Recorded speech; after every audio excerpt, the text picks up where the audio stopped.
engagement. And this active engagement is what got the elderly patients to a calm level, and we were able to save several hundreds. That is really wonderful, because I know that patients have so many questions and they want the doctor to answer each one of them. And if the groundwork is being done by the support team and the doctor can just diagnose and treat, that will be good, especially in a country like India where we are always hard pressed for time, right? So that's a wonderful initiative what you have done. That is so good to hear. I loved your 10 points also. And the important point which I really like is, giving the decision making to elders. Sometimes many families, they do not do that, so they don't feel included. That's also a wonderful point. Each and every point was wonderful, and you were talking about mindfulness. So I think we can move to Sita Sagaran, who is the expert in that. My next question. Thank you, Manik. We'll come back to you later on when the question session starts. Sita, she's a motivational speaker and trainer from UAE, and Sita is a licensed practitioner of neuro-linguistic programming. Among her very many achievements, she's a wonderful speaker. Sita, caring for an aging loved one will inevitably come with challenges along the way. Okay, in our conversation also we spoke about that earlier. We were talking about mindfulness. What is mindfulness, and how can practicing mindfulness help the elders in taking care of the elders? Over to you, Sita. Thank you very much, Meghalaya, for the welcome and the kind introduction. I'd like to first of all convey my appreciation and thanks to WEF for having invited me and giving me the privilege to be with you all and speak to you all today. Thank you. When we talk about mindfulness, it is basically a quality or a state of being conscious or aware of something. We can also define it as an awareness on the present moment, while calmly acknowledging and accepting our feelings, thoughts, and sensations, which is happening in that process. So I think it's basically best defined as a state of mind. And when we talk about how mindfulness can help in communication, before we talk about how mindfulness can help us communicate with the elderly better, I'd like to mention here that we are more conscious of the words we use. For example, keeping the conversational tone as respectful, even when there is a disagreement being discussed. So I think that is sometimes not always given priority when there is a disagreement, because many a time the emotions tend to come in the forefront, and we may or may not be very attentive to the choice of language we make.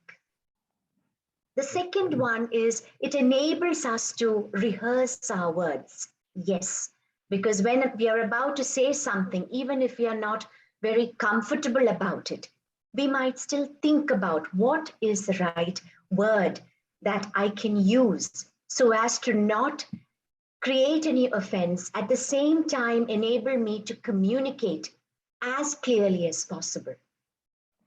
Insightful understanding also is promoted through mindfulness, because as we all know, everyone has their own different styles of communication. And for some people, it could come across as something very abrupt. I remember years ago when I was speaking to an elderly person many years ago, and my initial meeting with the gentleman came to me as a bit of a surprise, because the manner I have been seeing how many elderly speak was very different if I compare it to that person. But I realized over a period of time that that was just the loving manner that person communicates. So I think it enables us to be more mindful or more aware of those we are speaking to and understand their communication style as well. Now, if we want to incorporate how mindfulness can be incorporated in our relationship with the elderly, the first thing would be listen. I think we probably don't need to reach the elderly age to understand that we all can benefit better through listening. As a mother of two children, both of them who are adults today, I am often told that I need to listen better. I'm an extremely poor listener.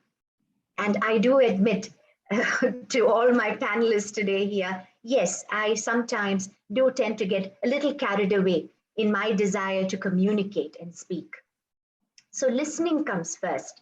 The second one is the non-verbal communication. Now, when we talk of non-verbal communication, there is one incident that comes to my mind. That was when my father was critically ill. It happened during the 2018 Kerala floods. I'm sure many of you would have recalled that tragedy. So he was extremely ill and he was suffering from 4th stage cancer. So during the initial times he had to visit the hospital, I had also, none of us was really anticipating how quickly he would deteriorate. So the first time I was scheduled to travel from India to Dubai, he had already told me, don't even think of canceling your ticket or postponing your trip. You just go ahead, we can manage. The next time when he had to be hospitalized, and when he came back home, I told him, no, I will be postponing my next trip as well. And he said, why do you wish to? Don't even think of it.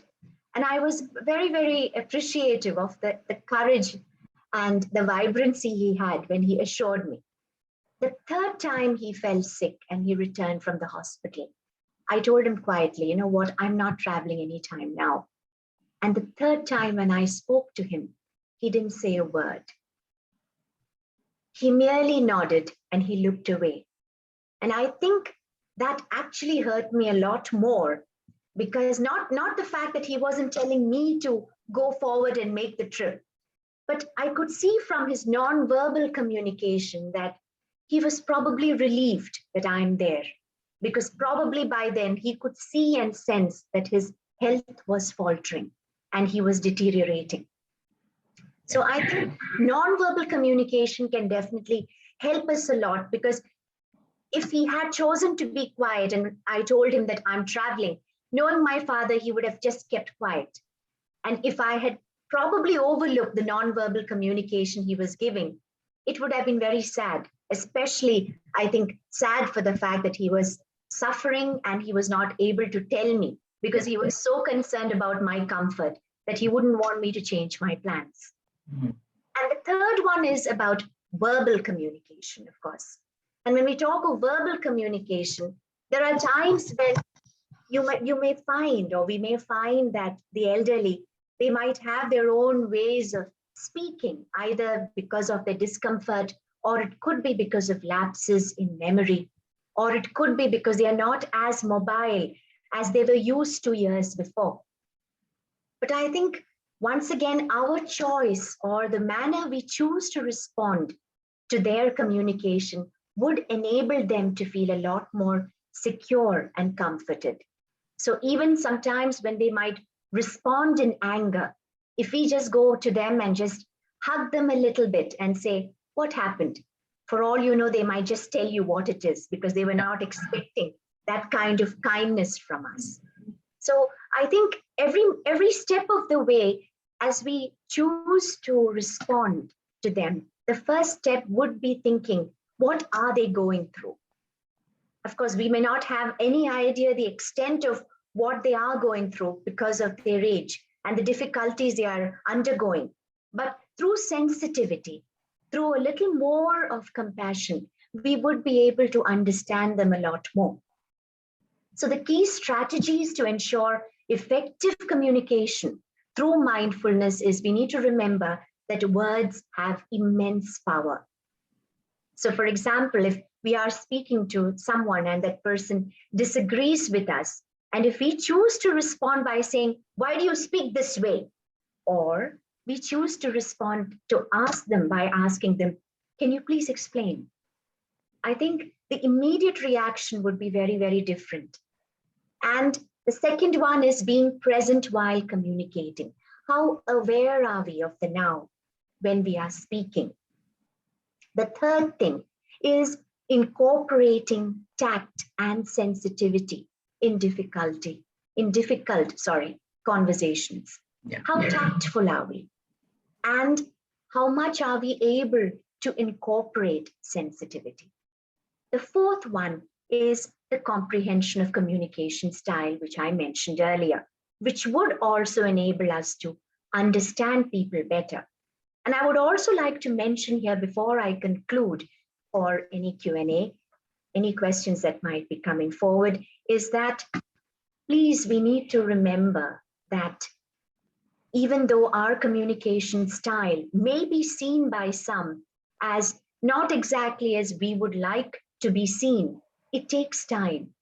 So sometimes giving people time to understand you is also helpful than completely changing our style of communication because of our inability, temporary inability to communicate with them. I think with that, I would like to hand it back to Meghalai, and I hope I have been able to throw some light regarding mindfulness and communication. It was very clear, sound advice, Sita. Like communication is, responding to people in a thoughtful manner, tactful manner also. So you listed out a lot of points like, verbal communication, non-verbal communication, and you gave a personal story also about your father and how you and he responded. It was all wonderful advice. And probably people also, this can, lots of words which we use can lead to several misunderstandings, strained relationships as well, which which you cannot mend because they are in that very sensitive stage of life, right? So that hurts them deeply. So mindfulness is so important. I wish we could have some training sessions for caregivers or the families. I don't know. We can talk about that a little later. But now I think it is time to go to Dr. Tangaprabhu. Thanks, Sita. I'll come back to you when the questions come. Sure. So the ratio of available healthcare assistance for every senior citizen is dwindling. So one way to curtail this unhealthy gap between the seniors and caregivers is technology. And we have a technology expert here. He's a medical informatics expert, Dr. Tangaprabhu from Apollo Hospital, Chennai. And he's so passionate about it. I've had 2-3 conversations, and I also had the privilege of hosting him in a webinar earlier, a few months ago. And we spoke about several elderly care solutions. He touched upon several facets of elderly care. But today, my question to you, Dr. Tanga, is how can technology aid in senior care management? So over to you, Dr. Tanga. You have to unmute, yeah. Thank you very much, Meghalai. That was very kind of you. Vanakkam from Singara, Chennai. So this is a very personal experience. I think Manik shared and Sita shared. This is a problem which we are choosing to ignore. So as we were going through the program, I was posting on LinkedIn because I want more people to get into this awareness. Though I am a medical doctor, I'm an intensivist by training and emergency care physician, and I've been in practice for a very long time. You know what? It hits you hard when somebody close to you, somebody dear to you, either your child, your wife, or in this case, my parents. Suddenly, one day my dad refused to get up. We didn't understand. Yeah, and then we had to take him to the hospital and get all the tests done, and they did a CT scan, and they said he has Parkinson's. And we are seeing lots of these people coming in with Parkinson's. So Parkinson's, for those of you who don't know, is a problem in the brain where a particular part of the brain stops producing a certain chemical, and because of that, they develop. Either they become very flaccid or they become very rigid. So the quality of life, overnight just drops. Here is a man who is famous for a lot of social work, a career where he, went to phenomenal heights. There's hardly any country which he has not visited. and overnight he can't, even go to the loo on his own. So morally, that hits a person very hard, so hard that they feel that, this is not a life worth living. So that is where I was very abruptly and rudely introduced to this world of elder care. So by the way, I practiced in Abu Dhabi as a ER physician. I trained in informatics from Swansea, Wales, lived in England for 2.5 years in UK, and worked in G Healthcare for 10 years in the research center in Bangalore. So all my life, I have lived in the emergency and ICU environment. So I know that environment very well. And we also have started a company in Bangalore, Courier Med, which is now based out of California. And we specialize in automating the data collection in the acute care environment, which is the operation theaters, ICU, and the emergency department, and run analytics on it and try to predict which of the patients is going to develop a problem, which further, So we are basically trying to use big data analytics to try and see how we could catch these patients early and improve their mortality statistics and the morbidity statistics. Basically, we are trying to understand what are the big problems that are there in the intensive care environment, and how can technology help us in catching it early. So this is what we were doing. Now here was a thought, okay, and both my parents are actually having Parkinson's now, and for your information, they are the only living siblings amongst the many siblings they had. Average life expectancy in my family is, I think it's about 50 years. So I already have lived 4 years as a bonus. I don't know how long we go. My parents have been lucky that my dad is 82 and my 70. I'm making it personal because we don't want this to be a lecture. We want to identify. I'm sure everybody who is listening in on so many social media and all these forums, you don't have to look at Singapore and Japan. Just look around in your family. I'm sure either your own parents, in-laws, or somebody close to you is right there, living 60 plus and they have lots of problems. So it is up to us to talk about it. And when Meghalai said that we are hosting a conference, like she said, we did an earlier session where we just touched on the subject a little bit. But I would say in the last 2 years, I have become something like an expert in this area. I was being selfish. So I said, how can I bring this technology to my parents? They live in Salem, in the foothills of Aircard, which is not a very busy or a modern place. So healthcare access is a big problem there. And I've discovered that there are so many things which are required, and it just doesn't exist. For example, if you have some illness and you want to take them to a hospital, the hospital floors, don't have anti-skid flooring. The hospital toilets don't have the rails on the side. The hospital lighting is inadequate for an elder person. And what Sita just spoke, people don't care, right? I mean, you should remember 60 plus, their vision is down, their hearing is down, their ability to speak is down. People just get angry at them. They say, Amma, itna dada solradhu nee kekka matengura. Do you know that she can't hear you? So these are the awareness sessions that I said, Meghalai, we need to create so that, we have a little compassion and we understand their problem. And remember, these were people who were at very, very high positions. So it's just not acceptable to them that, they can't hear, they can't smell. I mean, all the senses go down. So that is where compassion is important, and technology has a role to play. But let's be human first.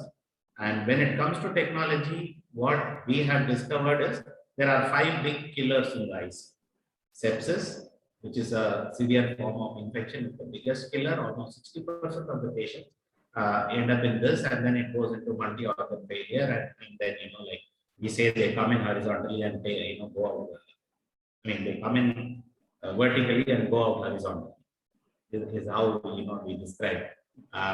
So sepsis, ARDS, acute respiratory distress syndrome, which is basically buildup of fluids in the lungs. Heart failure, which is a condition where the heart finally gives up, are some of the conditions which are terminal events in the ICU. And technology is available today for us to catch these things before things go to that level. So the thing is, all these things just don't happen, suddenly. It builds up over a period of time. And as a physician, if I can give the treating doctor a 12-hour notice, he can actually, redo the drugs, redo the fluids, and change the management of the patient in such a way that you don't even get into that situation where you develop these conditions. And all this is very new work. We work with the Duke University in the US, and they are pioneers. In the last 2.5 to 3 years, we have done a lot of work. And I can share that we are finding some excellent results. Our algorithms, AI algorithms are very accurate. They are more than 90-95% accurate. So we are actually ruling out all that false positives and false negatives. So our accuracy is much better. So the clinicians are also happy to use these tools in the environment. So what happens is, we know that we are discovering all this in the ICU, but sepsis actually starts in the wards and in the emergency. And we went further, and then we found that it actually starts in the community. So up to now, we didn't have a way to catch all these things in the community. Today, we have technology, and I'm privy to so many of those, thanks to my earlier role in St. John's Medical College, where FDA certified products are available, very much available in Bangalore itself, from not one but many companies. And it's like a small wearable, it's like a slightly large size band-aid, which you stick below your left collarbone, and that will actually capture temperature, pulse, temperature, heart rate, SpO2, and your ECG, and through Wi-Fi it can transmit all this. So this is a very, very rich source of information for us to actually monitor a patient and continuously track them. So with that, I will pause. But what I want to conclude is, this is not something out of the world we are talking, or we are not talking about going to Moon or Mars. Guys, come on, this is a problem we are dealing with right now. And let's be a little selfish. My friends, my classmates make fun of me. They say, Kanga, you better get this right. In another 10 years, we are going to require all these services. Thank you, doctor. So you were talking about wearables for identification of sepsis. I have a personal story to share about the sepsis. For me, I wasn't aware of this word at all. But when my mother-in-law fell ill, she was admitted in the hospital, and she was being treated for tuberculosis. So what happened? Suddenly she went, her BP dropped, and she had rigor. Doctor said that she has gone into septicemia shock. Okay, and she was really ill. We were in the General Hospital, Chennai. We were wheeled into the ICU, and but they did some wonderful things, and she recovered. She lived for 17 years after that. That was way back in the 2000, early 2000 or mid 2000, I should say. But it's wonderful that wearables are available to identify even before the event happens. For us, it was all new. We didn't even know what was happening to her. So awareness. So if this wearable is available in India, and how much, doctor? I mean, is it available for the common man or is it for the institution? 5,000. 5,000. Okay. It's a disposable. It can be worn for a week. It's waterproof. Yeah. So very much available. Very much available. Wonderful to hear that. So there is so much of opportunity here in this med tech field. So the business owners who are watching, so there is a great opportunity for you all, because the growing elderly population need all these things, right? And imagine identifying some event, which even before it happens, you can save lives. You can save several lives. So thank you, doctor. And Anupama, heading into the twilight years of your life offers the invaluable opportunity to reflect upon a life well lived. I'm going to, move from illness to joy, full of, they think about laughter, joy, their hard work. Like somebody said, they were in high positions, thinking about their triumphs, and their achievements in life. So that is the kind of, retired life everybody dreams about, right? Okay. Hanging their boots so that they can relax in their easy chair and think about all their nice things which have happened in life. But does it really happen? Practical challenges are there, practical challenges of aging. People can still live well. There are lots of people out there who are fending for themselves alone because their children are abroad. So Anupama Sharma here, she's a director of Prayojana Golden Years.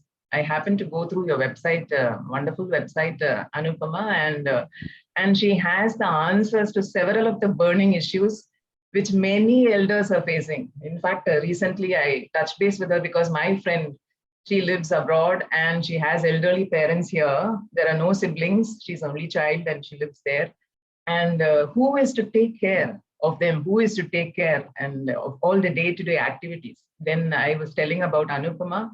And Anupama, let us hear it from you. How does Prayojana help in bringing joy to the elders? Because that is all the topic about, bringing joy to the twilight years, which you are doing through your company. Go ahead.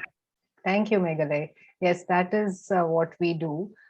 We support senior citizens who live away from their children, away from younger members of the family, live by themselves. We support them to live in their own homes. Like Dr. Manik mentioned, staying in your own home, especially as you're used to things, staying in your own home seems to be their preferred option. So there are lots of these senior communities, but we thought that let's give this, turn it around on its head and bring the services to them so that as you are growing older, you are limited by various things. You cannot do things that you used to enjoy earlier, maybe the health constraint or the lack of company.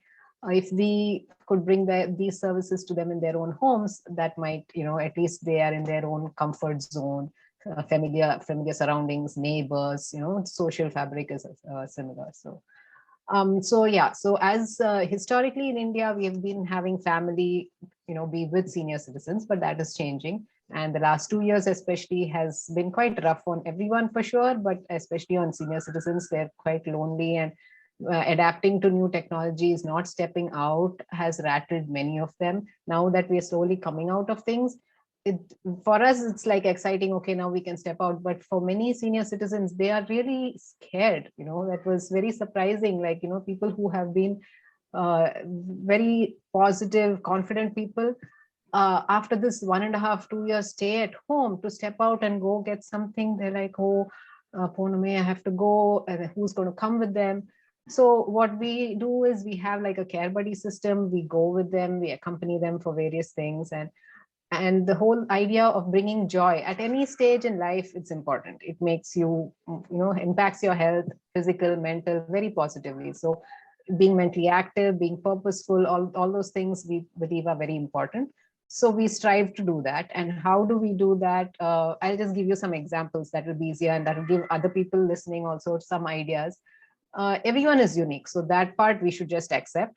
Everyone likes different things. I might love music, you might like reading books. So what brings me joy as a unique individual, we have to try to get to know. We try to do that. And, family members, we have to give them some empathetic hearing. If you listen, you will catch this. It's not that difficult. So, the whole idea about revisiting their life history. So that is one thing we have done. Listen to them, encourage them to write their biography, or have an interview, interview them on their topic of interest, publish that, record it. Even if you don't publish it for the world, right, record it for them to share with their own families. That is like a legacy that they leave behind for their families. And so this can go for quite a period of time. They will look forward to each sitting, as even if for people who are living with their parents and in-laws, right? You don't have 5 hours at a stretch sometimes. So, and they will also get tired. You do half an hour, 1 hour slots, even every few days or once a week even. That gives them something to think about during the week. Okay, we talked about this part of my life. Now next week, I'm going to talk about this. How did it happen? They are in their mind, they're being very mentally active about something that they enjoy, some period of life that was very good to them, or even otherwise, it is something that they are, reflecting upon. So that is something we have done. Sharing family recipes. That is another thing that, especially with the women, some things are very typical to your family. Your grandmother taught you, and So you want to keep that tradition alive. If we write it down, help them to keep it for their grandchildren or children. At this stage, children are typically busy, right? We are running around with our own professional lives and all that. So having it curated somewhere, that becomes a nice thing that they can present to their children as like a birthday gift, or even just as a legacy again to leave behind. So we do that. And then celebrating events, right? Birthdays, festivals in person. So now again, because of COVID, the last couple of years, people are by themselves and they're not seeing too many people. So when you go be with them, spend time with them, right? Surprise them. That is, they usually quite, I think everyone loves surprises. So that is a nice thing to do, surprise them. You can even do a Zoom event with family. So we've done that. Where they didn't expect. So we had, sometimes it's a bit complicated, but I would suggest you take the time, coordinating schedules, different time zones, grandchildren are there, children are there, sometimes siblings are there. It's a lot of fun. They just love it. And of course that somebody will be there with them to solve the tech part if they are not comfortable with Zoom. But once that hurdle is crossed, it's a lot of fun. And we've done a birthday quiz also in one of these events. So that involved getting questions from the family. And then some questions they knew, some we gave some questions, and then the birthday person, the senior citizen, the Tata party, they had to answer it. So it was, it was like fun. They walked down memory lane, and that wedding unjal sari was what color, So it's like a lot of laughs also for them, because like you said, there are healthy seniors, there are people who are got their health issues, there are also bedridden people, right? But one should try to find something that, and there's small things that we can do, even like this thing, the whole Zoom thing, you do it on a tab. They can be lying down, they're perfectly fine. You put it on a speaker, they can see you, they can hear you, hopefully. So we have to work around what constraints there are to make it happen. And what else? So sharing in their interests. So there was this one person who was bedridden, and he was very enthusiastic about a lot of things, badminton, this, that, and the other, but that was difficult to do, obviously, in this stage. He also liked crosswords. And so the Hindu crossword to me was really hard. I mean, I love English and everything, but I did not see how how does the clue reach this? So we used to do that. He used to kind of teach me how to solve the crossword, and that was something that he looked forward to. So, and it was a lot of fun for me too. So I would encourage people, to think of anything, figure it out. Of course, the typical things about the non-COVID times, going out, right? Going to the beach, going to the temple. All these things are very simple for us. But when you think of somebody living alone who's older, how am I going to go? Is it auto, car? How do I take my walker? Are there steps there? It's very complicated and it's just, sometimes they get rattled. It's difficult. So if you can plan it out for them, accompany them, it doesn't have to be a very long outing.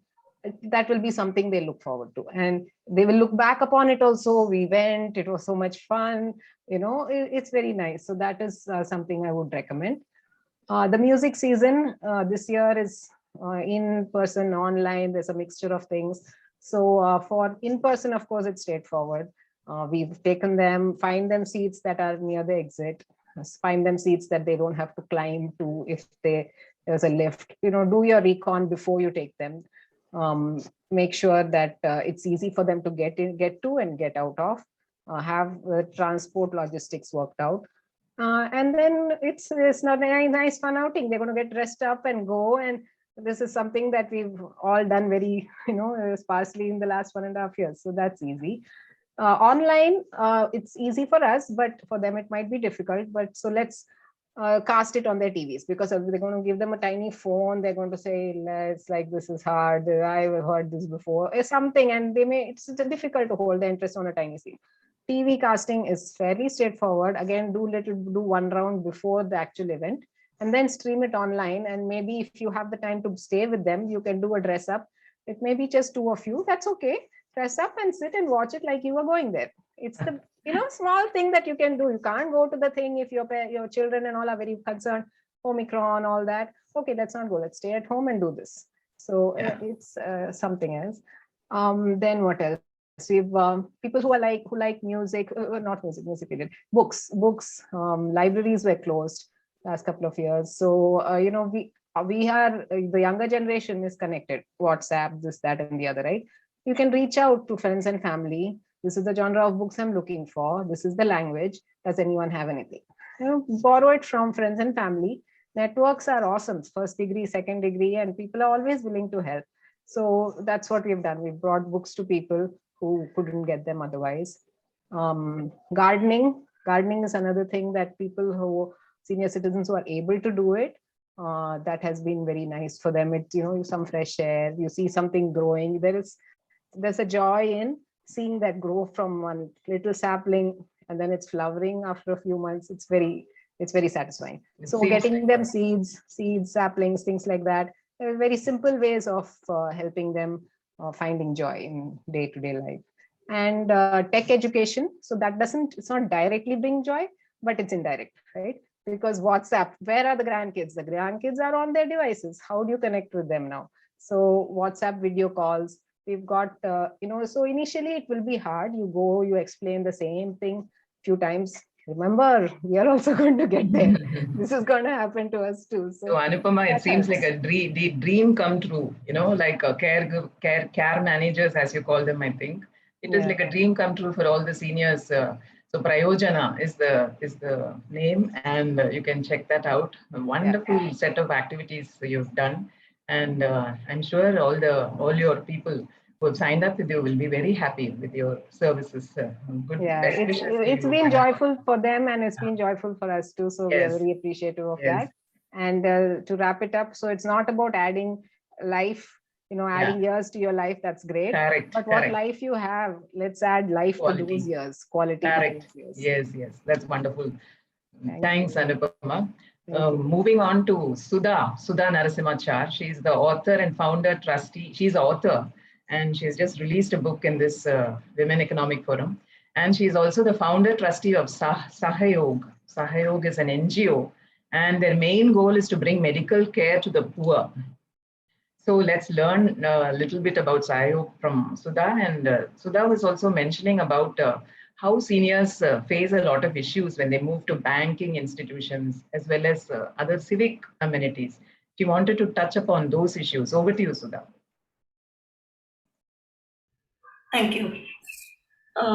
Everybody spoke so well. I was really overwhelmed with the kind of work each one is doing. Everything seemed so pertinent. Being a senior citizen myself, so my experience also, included in my talk. So I am an ex-banker. I used to work for Canara Bank.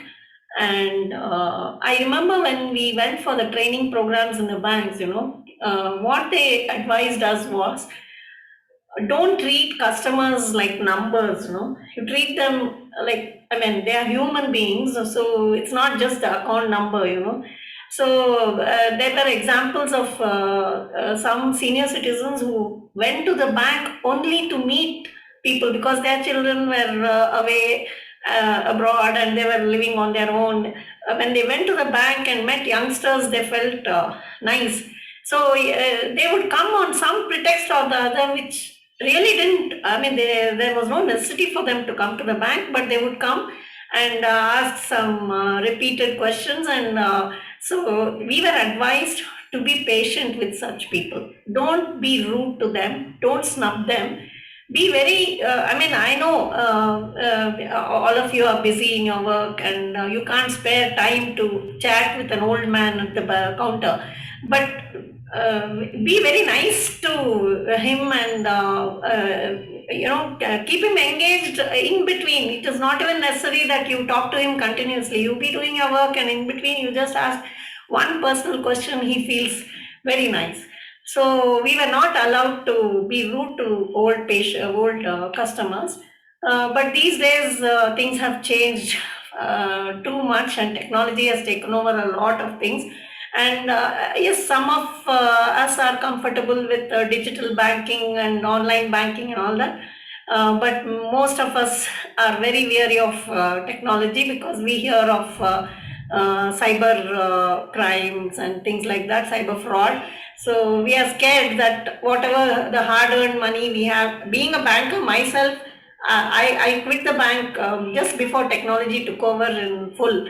So I'm also scared to use technology fully for the thing. So I prefer going to the branch because I have my accounts in the nearest branch. My husband also, he prefers going personally to the bank for certain things. So, but I know there is a limitation here. Many of the senior citizens become immobile after some time. So they're not able to go to the bank personally. So I would, had I been in the bank, I would have given the suggestion to the bank to management. But I would feel, just now we heard Priyojana, Priyojana was one more thing on my list, and there is one more organization called All-Serve or something in Bangalore. I just received a message about that. So maybe the banks could tie up with such organizations and give the service at the doorstep through them. The senior citizens cannot walk to the branch, so they can be served at their doorstep. So that's one thing. And then there are I know of a senior citizen organization in Bangalore which did a lot to help senior citizens settle their bank accounts, minimize their bank transactions, and write the will and do those legal part of it when they are when they are sane enough to do all that, and when their brains are fully functional. It is always better we finish all our duties of financial settlements when we can do them consciously. So this organization used to help the senior citizens with the legal service, and also the service from the financial consultants. And it's always better senior citizens limit their activities on the financial front to the bare minimum that will take care of themselves. They should not right away everything in their lifetime to their children, because we know of many cases where they are left on the lurch after doing this. So that is not advisable, but they should have somebody to back up when they are not consciously able to use their bank accounts or services like that. So maybe these organizations they need trustworthy persons for that, because today also I read an incident in Bangalore where the caretaker family themselves murdered the man for financial gain. So such things are happening. So we need some trustworthy services for this. And then about caretakers, domestic caretakers, I was taking care of my parents-in-law for quite a long time, for nearly 20 years. And now my mother is there, my brother is taking care of her, and I to help him out in between. So we have been engaging domestic help to give them company and be with them all the 24 hours, because we'll be engaged in our own lives, our own children, our work. So we cannot give them totally 24-hour attention. So we need someone to be with them when we are not around. So I have been engaging domestic nurses through Red Cross Kanangad, Kerala. And I had a very good experience with most of the girls who came to help me with my mother-in-law. And actually Red Cross was prepared to train some more girls, but it is a very sorry state that many of the youngsters are not willing to do this work. They want to work in malls or theaters, so maybe we could organize organizations which could train youngsters for this service, because the demand is going up. Many of the children are living abroad, and many of the old people are living on their own. And that's a very good point, Sudha. That's a wonderful point which you noted, and we are just running out of time. Thanks, Sudha. Sorry for interrupting you. Yeah, all the points which you said were so valid, and since we are just running out of time, and Nisha has come in, and we have to close the session, and I'm sorry we cannot have the question session. Like Dr. Tanga said, let us do it in another webinar. Over to you, Nisha. Nisha, you can close the session. Meghalai, we'll have to...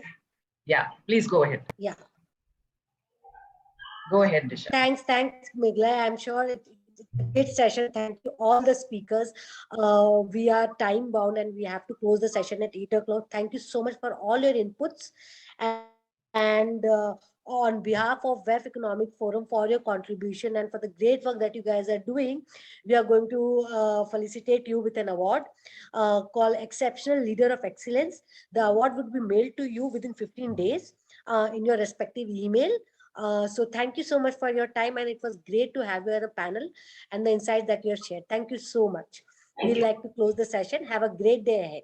Thank you. Thank you, wonderful speakers. So Thank let you us so bring much. back happiness, health, and honor to all the elders. And very wonderful points. And I've noted down a lot. I'm sure the participants also would have enjoyed the session. So let us, continue to do this periodically. We can join together and do this often. Thanks for your valuable time, participants. Have a lovely evening. Thank you Thank you so very much. much. Thank you. Have a Thank lovely you. evening. Have a good night.